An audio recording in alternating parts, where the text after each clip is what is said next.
Hello, and thank you for tuning in to Wobbleszo Video.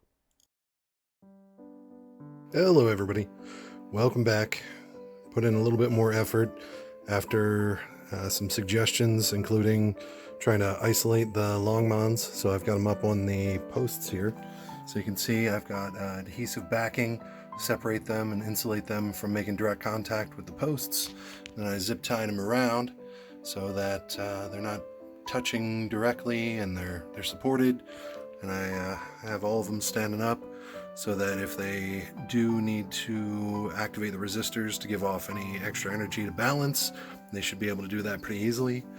I also upgraded the series connection wires from these little 10 gauge jobbies here that really were not going to be sufficient for any significant loads.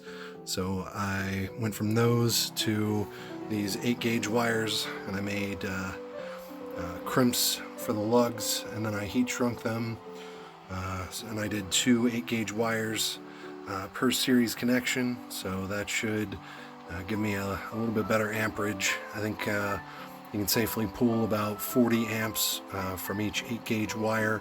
So with 2 of them, in theory, you could do 80 amps without much difficulty or any sort of overheating.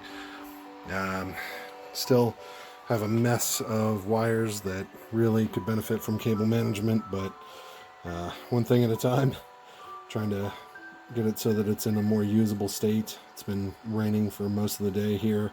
It's overcast and gloomy and not really cheerful, but we're still pulling a little bit of energy even on a rainy day.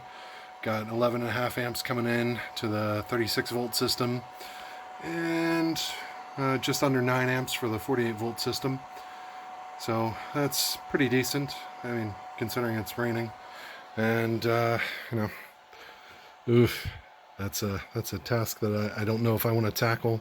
I may just wind up decommissioning the 36 volt system altogether instead of going through the cable management. Originally I was gonna disassemble all of these one of these 10S 2P hoverboard batteries, and I just never really got through all of them.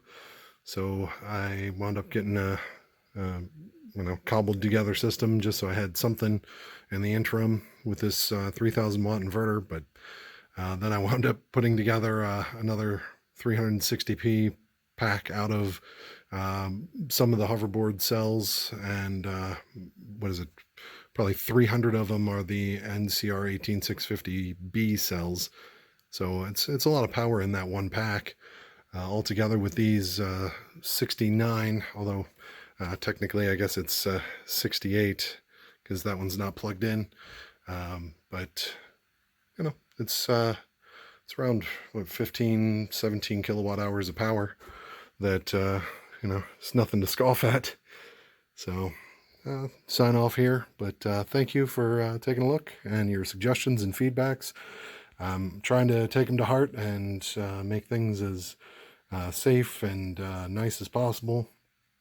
So we'll see you on the next one. Thanks, everybody.